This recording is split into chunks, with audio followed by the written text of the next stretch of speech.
Olá, meu nome é Flávia Maria de Moura Santos, sou professora do Departamento de Arquitetura e Urbanismo da UFMT e do Programa de Pós-Graduação em Física Ambiental a nível de mestrado e doutorado da Universidade Federal de Mato Grosso, UFMT.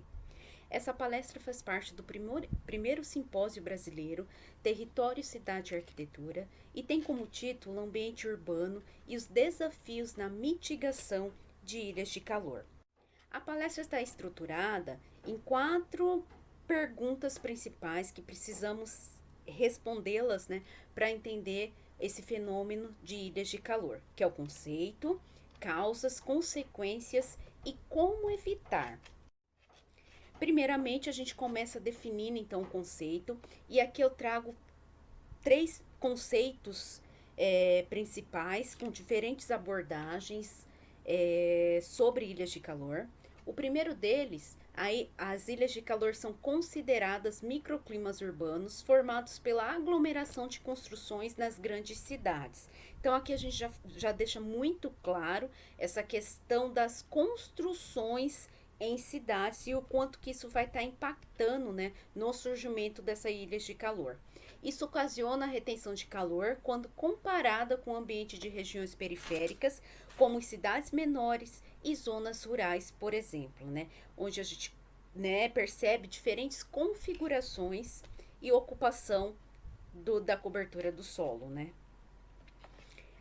E um outro conceito, a ilha de calor urbana, é o calor característico das áreas urbanas quando comparadas com seus arredores, geralmente não urbanizados, e geralmente refere-se ao aumento na temperatura do ar.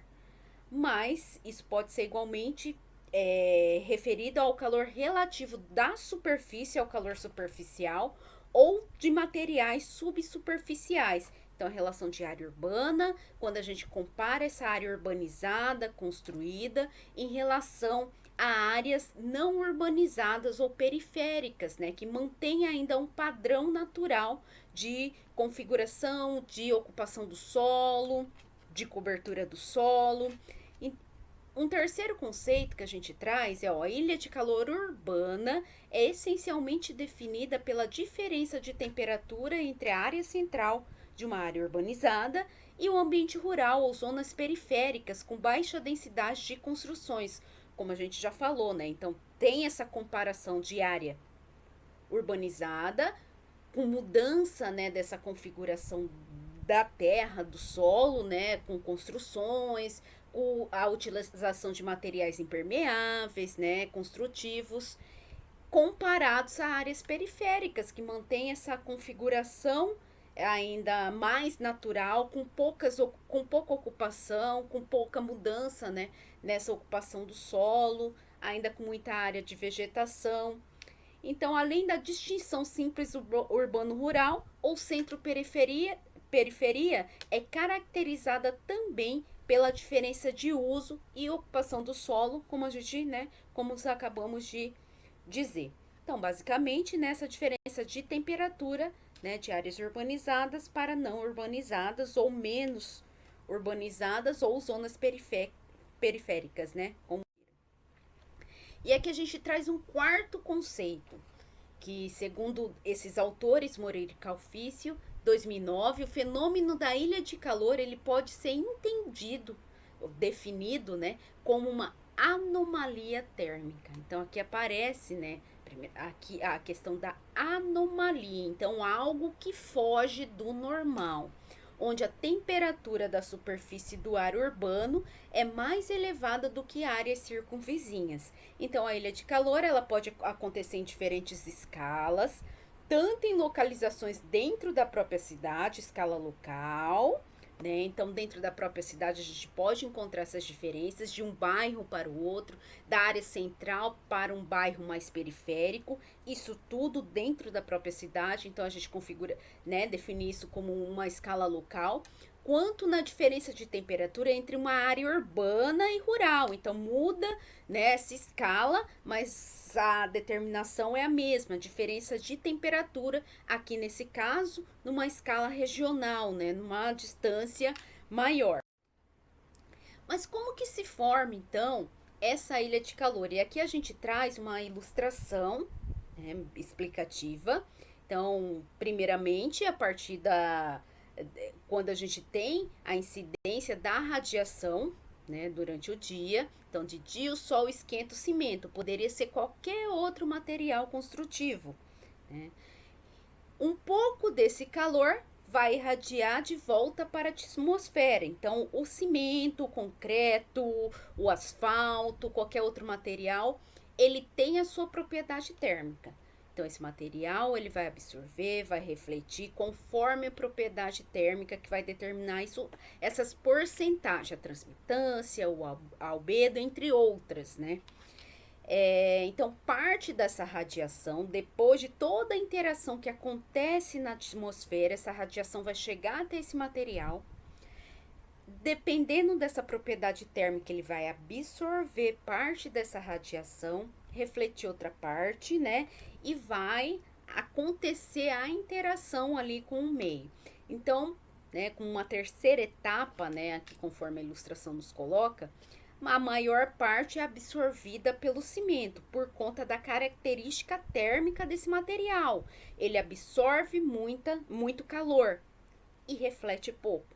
Durante a noite, quando não se tem mais a influência da radiação e tem todo esse calor acumulado durante o dia, que foi acumulado durante o dia, esse material ele continua, porque durante o dia ainda ele faz isso, né? Ele irradia esse calor, ele está absorvendo e irradiando, mas à noite ele deixa de absorver, já que não tem mais essa radiação, e ele continua irradiando esse calor. E com isso ele acaba esquentando as áreas, a área ali mais próxima, a área circunvizinha, né? Então deixando, né, o ar mais quente em relação a a área periférica, a uma área verde, né? Principalmente a gente vê as maiores diferenças em relação a uma área verde, né? Então a solução óbvia é mais verde, menos cimento. Então a gente tem que refletir sobre o nosso papel enquanto, né, área de construção civil na definição desses materiais urbanos e, né, na substituição de área vegetado por material impermeável, né? Então, aqui algumas a gente traz para reflexão também alterações provocadas pela urbanização e pela ação do homem nas propriedades do clima local. Então, assim, Garcia aqui em 2010, ele aponta algumas alterações climáticas que a urbanização produz. Dentre elas, a gente aqui aponta três, que é a substituição do solo natural por diversos tipos de pavimento, como os sistemas de drenagem urbanos, que permitem um escoamento rápido, provocando uma redução da evaporação e da umidade da superfície do ar.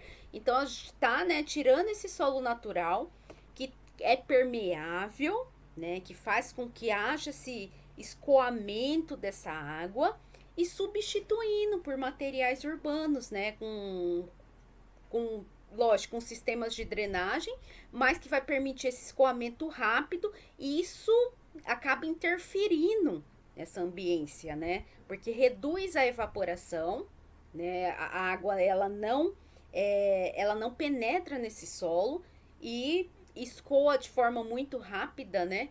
E isso interfere também na questão da umidade, tanto da superfície, enquanto, né, a água disponível no solo, como também na do ar. As propriedades físicas existentes nos materiais de construção urbanos, distintas das do solo natural, né, que apresenta menores albedos, uma maior capacidade calorífica, uma boa condutividade térmica, o que modifica o balanço de radiação urbana e influencia a temperatura do ar. Então a gente percebe que tem um certo desequilíbrio nesse balanço de radiação, nesse balanço de energia, justamente por conta da substituição desses materiais naturais por materiais construtivos, que têm propriedades diferentes. Então ele vai interagir também naquele meio, né, de forma também diferenciada. Então esse balanço ele acaba entrando, causando, né, um certo um diferente equilíbrio, um desequilíbrio, vamos dizer, né? Então, o calor produzido pelas atividades humanas nas cidades como fator importante na modificação do balanço de energia, justamente isso. Então, ele interfere né, ele modifica esse balanço de energia, o quanto que de radiação que chega, né, parte absorvida, parte remitida, parte é refletida, e quando a gente muda esses materiais, esse balanço acontece realmente de forma diferenciada, aí acontecem anomalias, né, uma delas que a gente está tratando aqui é ilha de calor. Então, as causas, a partir desse entendimento, né, o que traz aqui, né, o OC 1978, a gente aponta algumas causas para o surgimento, formação dessa ilha de calor nas cidades. Então, maior absorção da radiação de ondas curtas pela superfície urbana, devido ao efeito das construções no albedo. Então, a gente mexe nessa rugosidade da superfície, eu aumento essa área disponível ali que vai estar recebendo essa radiação, que é o que a gente chama de cânions urbanos, né? Então essa área fica maior com materiais impermeáveis, né? Materiais construtivos urbanos. Isso faz com que haja mais área para se absorver esse calor, né, por meio como onda curta e depois emitir como onda longa. Grande estocagem de calor durante o dia devido às propriedades térmicas dos materiais urbanos e grande emissão de radiação durante a noite. Então a escolha, né, desses materiais, né, com propriedades térmicas específicas, né, que vão absorver esse calor, né, e o uso em grande escala, ele acaba interferindo nesse sentido, porque ele vai absorver, eu tenho uma área maior, né, que vai estar exposta a essa radiação, o uso maior desses materiais nessas áreas e, consequentemente, eu vou ter uma área maior emitindo, né, emitindo essa radiação durante a noite. E, além disso, tem a adição de calor antropogênico na área urbana, né, devido à utilização de aquecedores, refrigeradores, transportes e operações industriais.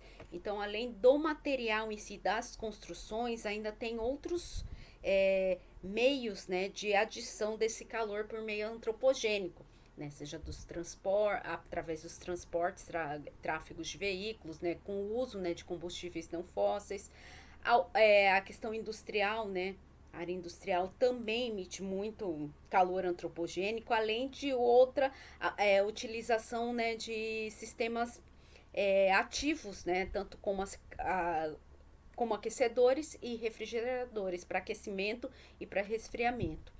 Menor evaporação devido à retirada da vegetação e à diminuição de superfícies líquidas. Então a gente está trocando esse material permeável e que há, né, essa contribuição de umidade na atmosfera por materiais impermeáveis.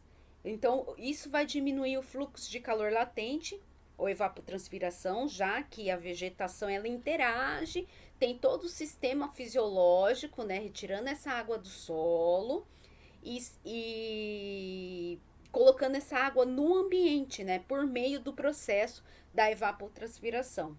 E aumenta, né, o fluxo de calor sensível por conta dessa modificação da retirada da vegetação e diminuição de superfícies líquidas.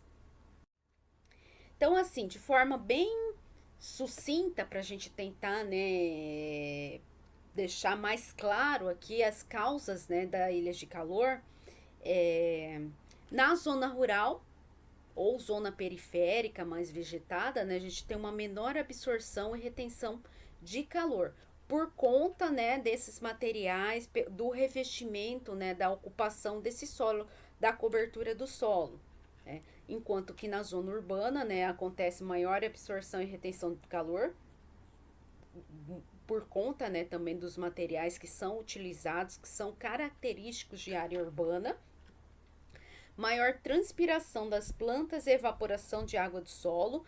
Então aqui, né, como na zona rural a gente tem um número maior de vegetação, de área vegetada, né?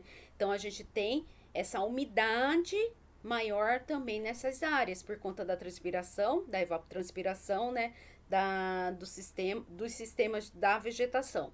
E menor transpiração das plantas, evaporação de água do solo, já que a gente substitui, né, essa vegetação por sistemas construtivos, né, por construções. Maior quantidade de penetração de água no solo, né? Porque são solos, a área ainda é de solo permeável, né? Ou grande parte da área ainda é de solo permeável. Então a gente consegue, né, ter uma maior penetração dessa água nesse solo.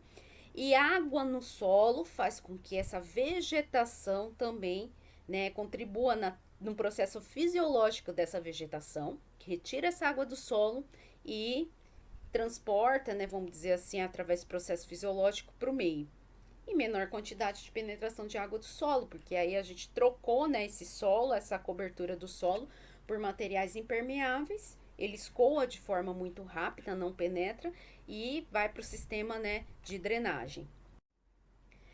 Só que essas mudanças, né, elas não acontecem só ali próxima à, à altura ali do urbano, né, do homem, né? São em diferentes escalas.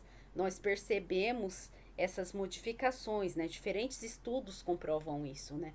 Que vai a gente pensando o quanto que isso vai estar interferindo, não é só uma escala imediata ali local, né? Isso também numa escala maior, né? Então vai desde a configuração, isso vai depender muito da configuração do local, mas vai aí em mesoscala a gente tem que preocupar com a questão do vento, por exemplo, quanto que ele vai levar desse calor, dissipar esse calor ou levar esses poluentes, né, que fazem parte do processo, né, do calor antropogênico, seja tráfego de veículo, industrial, né? Então tem a adição desse calor por conta disso, né, dessas fontes. E isso numa escala maior, né? Então esse vento, então a escolha de área industrial, né, principalmente é um fator muito importante para evitar isso, né, pensando em poluente e consequentemente também, né, na adição desse calor antropogênico. Então a gente tem que pensar nessa configuração numa escala urbana, essa escolha, né, essa definição de onde vai ficar essa área industrial, as alturas das edificações, né? Isso tudo vai estar interferindo.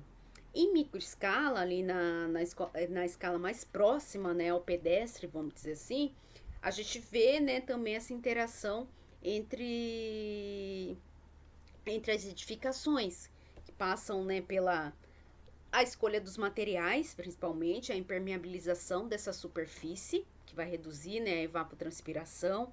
Então, a escolha dos materiais, desde o fechamento do envelope, a cobertura é uma área importante que a gente tem que tomar né, um cuidado maior, porque ela vai estar a maior parte do tempo exposta a essa radiação.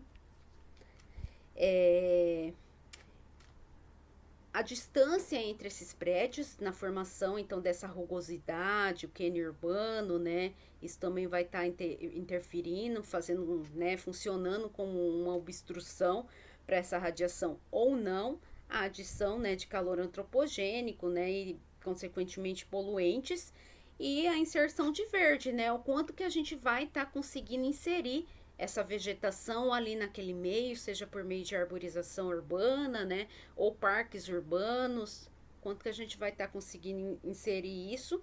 Isso tudo nessa interação ela vai estar interferindo no que na ilha de calor, vai estar determinando onde vai estar acontecendo essa ilha de calor e em que escala também, né? Em que categoria, né? Qual que vai ser a diferença, né, entre essa temperatura dessa área mais aquecida para a área menos aquecida. Aqui, já que a gente vem falando, né, sobre a importância da escolha desses materiais construtivos, aqui só para exemplificar, em algo bastante simples, né? Que é justamente só a cor externa aqui. Só para a gente exemplificar. É lógico que não é somente isso que determina o material em si, né? Se é uma alvenaria, um bloco de concreto, outro material, isso vai estar determinando o quanto que ele vai absorver ou não de calor, né? A partir da propriedade térmica de cada um dos materiais. Mas aqui fazendo uma análise somente de temperatura superficial, né, a partir da absortância aqui das cores externas. Então, nessa primeira figura aqui em preto e branco, A gente tem uma fachada sul, fachada leste, né? Uma edificação aqui de esquina. A fachada leste, a gente percebe que tem a radiação direta nesse horário, né? E em ambas as fachadas, a gente vê uma faixa mais escura, de verde escuro, né? Aqui embaixo, e na parte inferior, e na parte superior, uma faixa mais clara, de branco. E aqui a gente tem uma imagem térmica. E por essa imagem térmica aqui de temperatura superficial, a gente consegue ver a diferença justamente pela cor, pela escolha somente da cor, né? As cores de revestimento externo. Então, assim, ó, a fachada que tá pegando, né, esse sol direto, né, na parte escura, né, a gente percebe um calor maior, uma temperatura maior superficial, e na parte clara, né, é menor em relação a essa parte escura. E mesmo essa que está pegando essa radiação difusa, né, não está pegando a direta, a gente percebe também essas diferenças. Né? Quanto a cor escura, sempre mais aquecida em relação à clara. Isso uma fotografia, né, uma imagem térmica na parte externa. Nesse mesmo ambiente, aqui no revestimento interno, ó, branco por fora, que é a parte superior, e escuro por dentro. Então aqui já, né, o calor já atravessou essa parede e mesmo assim a gente consegue ver essa diferença somente por conta aqui, né, a variável a cor, né, a pintura externa. Então aqui, ó, escuro por dentro, aqui mais na parte inferior, mais aquecido em relação ao branco aqui que tá mais azulado, menos aquecido. Então aqui a gente nem tá aprofundando na questão do material em si, mas somente na escolha da cor. Então, o material construtivo é algo bastante importante na escolha e nós, como né, da área, a gente precisa ter esse cuidado na escolha desse material a partir, né, de propriedade térmica. E a gente precisa entender isso e tomar esse cuidado na hora da escolha desse material, ir lá ver qual que é a propriedade, emissividade, né, transmissividade e a cor da pintura externa, que isso faz muita diferença. Isso não quer dizer que não se possa pintar, por exemplo, aqui a gente ainda pegando só a questão da pintura, não posso então pintar de cor escura no caso de climas de climas quentes, né, mais aquecidos? Não, isso, né, não é por conta disso todo mundo vai estar de branco ou de cor muito clara, mas eu posso escolher e a partir da análise das fachadas, orientações, né, fachadas com orientações mais adequadas que se tem impacto, né, menor enquanto essa absorção desse calor. Ou pensar em algum tipo de proteção dessa fachada, seja por varanda, uma vegetação, né, um incremento ali para minimizar ou para diminuir, né, a absorção desse calor. Então, como consequência, já que a gente entendeu, né, esse processo, essa causa, como surge as ilhas de calor, essa anomalia, né, térmica, então aqui e tudo tem uma consequência, né? A gente apresenta aqui algumas, não são únicas, danosas, né, com o surgimento, né, da ilha de calor, atreladas principalmente à degradação das condições naturais locais e à interferência das dinâmicas ambientais e da população. Então, aqui, a primeira são alterações climáticas geradas pela ilha de calor estão ligadas, além do aumento da temperatura que a gente já falou, né, a maior evaporação da água do solo, a diminuição da umidade e a mudança do regime das chuvas. Então, interfere diretamente na dinâmica ambiental ali.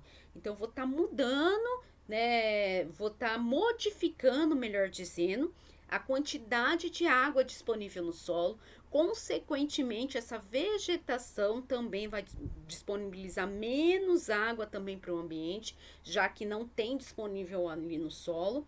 Isso tudo vai estar interferindo na umidade local ali, consequentemente também no regime das chuvas. Então, a modificação desses processos naturais é identificada em grandes centros urbanos.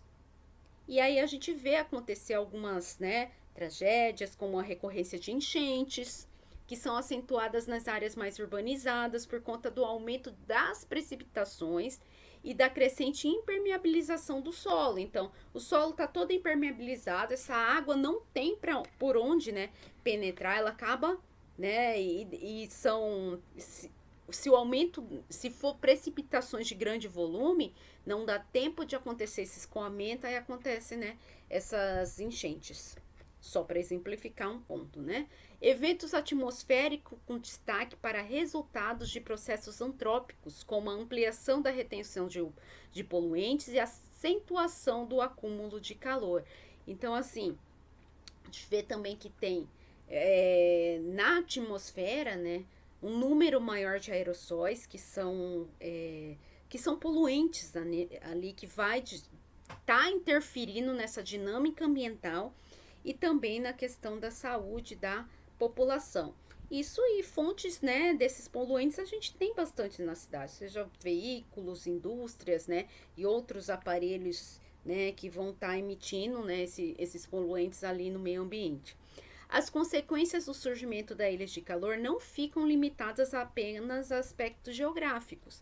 Elas vão influenciar na saúde da população, e a gente percebe isso, né, em época, por exemplo, quando está muito seco, o quanto aumenta, né, os problemas respiratórios, principalmente, né, no público mais vulnerável, idosos, crianças, e no desconforto térmico, né, de toda a população, né? Você percebe e se comenta que todo ano cada vez está mais quente, está mais aquecido, né? E aí nos força, isso nem todo mundo tem condições, mas nos força a buscar, né, sistemas ativos, né, ar-condicionado, por exemplo, para estar utilizando e assim alcançar, né, o conforto térmico, né? E aí a gente entra numa discussão numa outra linha da eficiência energética. Então, cada vez mais a gente está precisando utilizar esses sistemas ativos para conseguir chegar nessa faixa de conforto térmico, que só por sistemas passivos, né, que seja vegetação, né, a questão da evapotranspiração, massa térmica, né, a gente não consegue mais alcançar somente por conta, né, desse aquecimento que vem acontecendo. E, e essa mudança, essa modificação do uso da cobertura do solo tem influência considerável nisso tudo, né? Então aqui a gente traz e a gente vem vivenciando isso, principalmente esse ano de 2023, né? Na mídia tem saído muito sobre isso não só no Brasil, não só em Mato Grosso, mas mundial, né? O quanto tem se registrado temperaturas maiores, nunca antes registradas, né? Então aqui a gente traz algumas matérias, né? Alguns títulos somente, para a gente ter essa noção. Ó, Belo Horizonte teve chuva, assim, tudo do INPE, né? Teve chuva abaixo e temperaturas acima da média de setembro de 2023. São Paulo também, chuva abaixo, temperaturas acima da média durante a estação. O inverno de 2023 foi um dos mais quentes desde 1961. Isso a gente, né, vivenciou.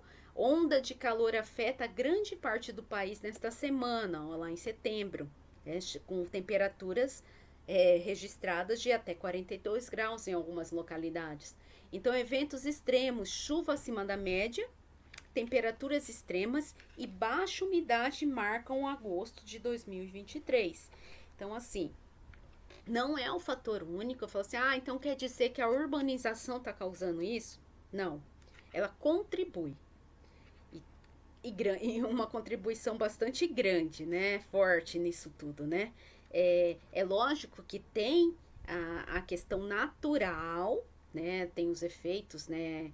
A influência do El Niño, Laninha, né? Do próprio aquecimento global, do ciclo em si, mas é inquestionável a questão é inquestionável o quanto que essa mudança, né? A urbanização, a questão antropogênica, né? A influência antropogênica, né? Seja na definição desses materiais, da questão do calor em si, né, o uso de combustíveis fósseis, a ocupação dessas áreas vegetadas, isso tudo acaba influenciando por tudo que a gente já viu até agora, né?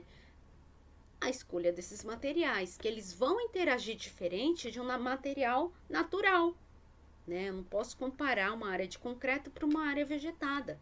né? Porque a interação acontece de forma diferenciada. Mas não quer dizer também, então eu não vou construir, também não pode, né, ser extremista, mas eu tenho que construir, pensar nesse planejamento enquanto cidade, né, enquanto edificação, de forma que haja essa interação mais benéfica com o meio, que eu não simplesmente modifique, tiro toda a vegetação disponível. Ou então a tecnologia também tem avançado quanto a isso de materiais mais adequados, né? Ainda, infelizmente, por enquanto, não tão acessíveis, mas a gente já percebe, né, que isso está cada vez mais acessível né, à população.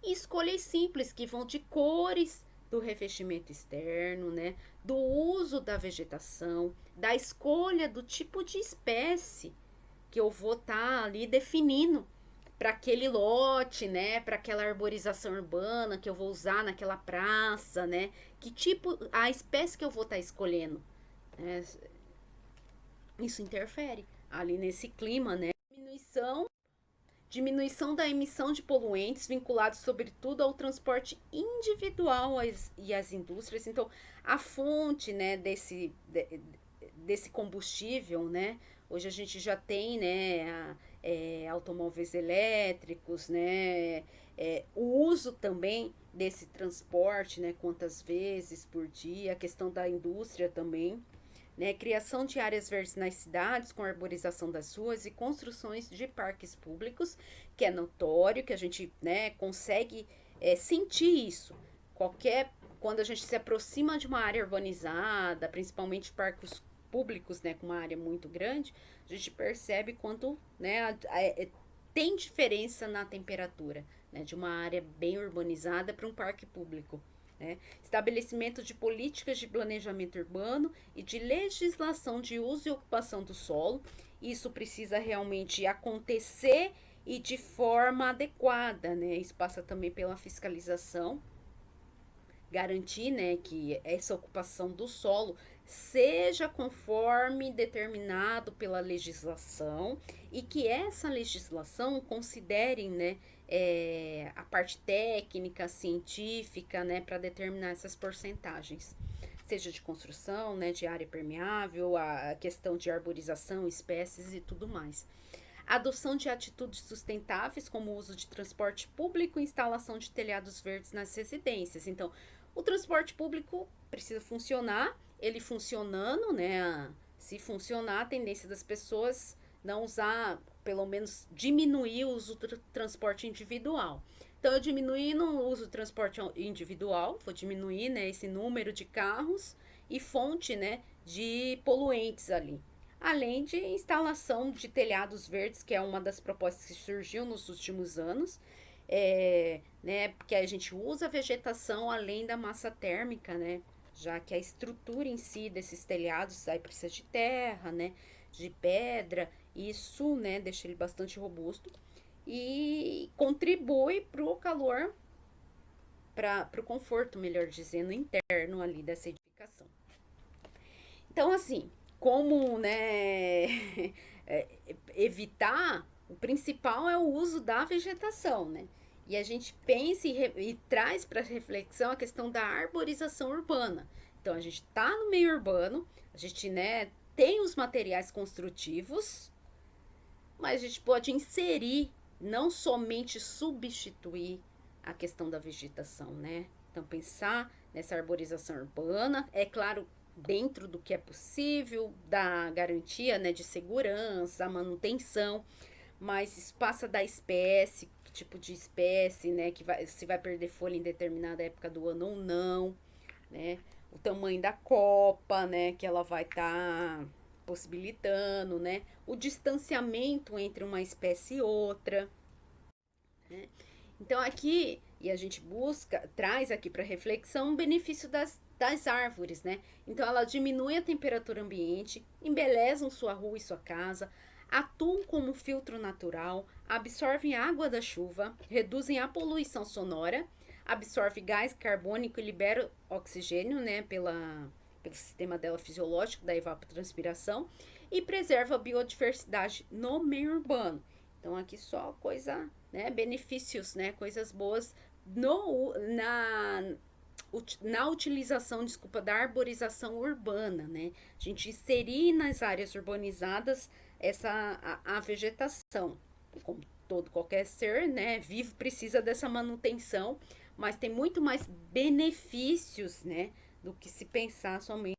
Então aqui a gente, né, trouxe isso tudo. Tem como a gente pensar nessas cidades, nesse meio urbano, para que haja essa interação da forma mais adequada e saudável, né, possível. Tanto para a área em si, né, para a cidade, né, pensando na parte urbana como um todo, como para o indivíduo, a gente pensando na nossa edificação, que ela está inserida no meio, né, num bairro, numa cidade, numa região, num país. Então, assim, ela vai estar sofrendo influência e vai estar influenciando esse meio. E nós precisamos e devemos, né, pensar o impacto, né, dessas nossas escolhas, tá? Então é isso. Eu agradeço a atenção de vocês. Deixo aqui disponível o meu e-mail, flavia_mms@hotmail.com, para qualquer dúvida, para que haja, né, interação sobre a temática. E é isso, muito obrigada.